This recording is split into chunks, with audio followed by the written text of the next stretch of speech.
Hello friends, welcome to my channel రాగా vlog. ఇవాళ నేను 10 నిమిషాల్లో కుక్కర్లో సొరకాయ కూర తొందరగా ఎలా చేసుకోవాలో నేను చూపిస్తాను. ఇది అందరు పిల్లలు పెద్దవాళ్ళు అందరూ చాలా ఇష్టంగా తింటారు. సో ఒక్కసారి అయితే ఇది ట్రై చేయండి. సో ప్రాసెస్ అనేది స్టార్ట్ చేద్దాం. ఫస్ట్ దానికి మనం స్టవ్ ఆన్ చేసి కుక్కర్ పెట్టుకుందాము. సో కుక్కర్లో ఒక 2 చెంచాల నూనె వేసుకోవాలి. నూనె వేడైంది. ఇప్పుడు ఇందులో కొంచెం జీలకర్ర, ఒక ఎండుమిర్చి అండ్ కొంచెం కరివేపాకు వేసుకోవాలి.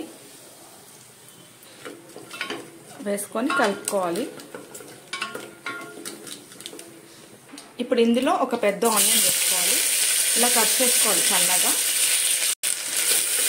వేసుకొని మంచిగా కలుపుకోవాలి. ఇవి ఒక 5 మినిట్స్ ఫ్రై అవ్వాలి. ఆనియన్స్ ఫ్రై అయినాయి. ఇప్పుడు ఇందులో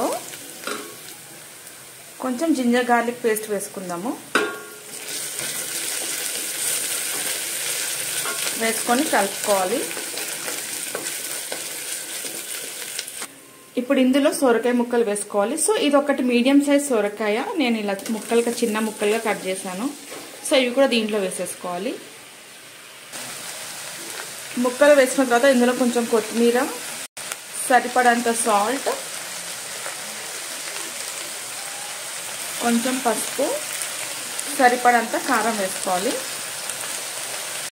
అండ్ కొంచెం ఇంగువ వేసుకోవాలి. సో ఇంగువ అనేది ఎప్పుడైనా సొరకాయ అండ్ ఇంగువ కాంబినేషన్ ఎప్పుడైనా చాలా బాగుంటుంది. సో మీరు ఎప్పుడు సొరకాయ కూర, పచ్చడి, లేకపోతే పప్పు, సాంబార్, సొరకాయ కాంబినేషన్ ఎప్పుడు చేసినా కూడా ఇంగువ వేసుకోవాలి. చాలా అంటే చాలా బాగుంటుంది. సో ఇప్పుడు ఇవన్నీ కలుపుకోవాలి మంచిగా.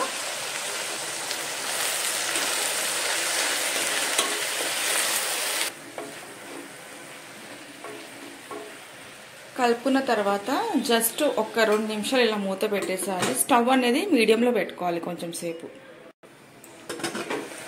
2 మినిట్స్ అయింది. సో చూసారా, కొంచెం వాటర్ అయింది. ఇప్పుడు ఇందులో కొన్ని అంటే ఒక చిన్న గ్లాస్ ఉంటుంది కదా, సో అన్ని వాటర్ వేయాలి. వాటర్ వేసి మంచిగా కలుపుకొని మూత పెట్టుకోవాలి. సో ఒక 3 విజిల్స్ అన్నా 2 విజిల్స్ అన్నా కుక్ చేసుకోవాలి. సో వెయిట్ చేద్దాం. మన 2 విజిల్స్ అయింది. 2 విజిల్స్ తర్వాత కూర ఎలా ఉందో చూసుకుందాము. సో చూడండి ఎంత బాగుందో. ఇది కొంచెం వాటర్ ఉంది కానీ కొంచెం చల్లగైతే థిక్ అవుతుంది కూర. సో ఇది చాలా కమ్మగా ఉంటుంది. పిల్లలు పెద్దలు అందరు కూడా ఇష్టంగా తింటారు.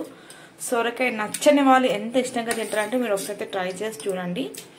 సో ఈ కూర మీరు చపాతీ, జొన్న రొట్టె, రోటీ, పుల్కా, అన్నం అన్నిటికీ కూడా బాగుంటుంది.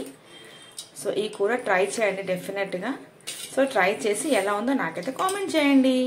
Thank you for watching my video.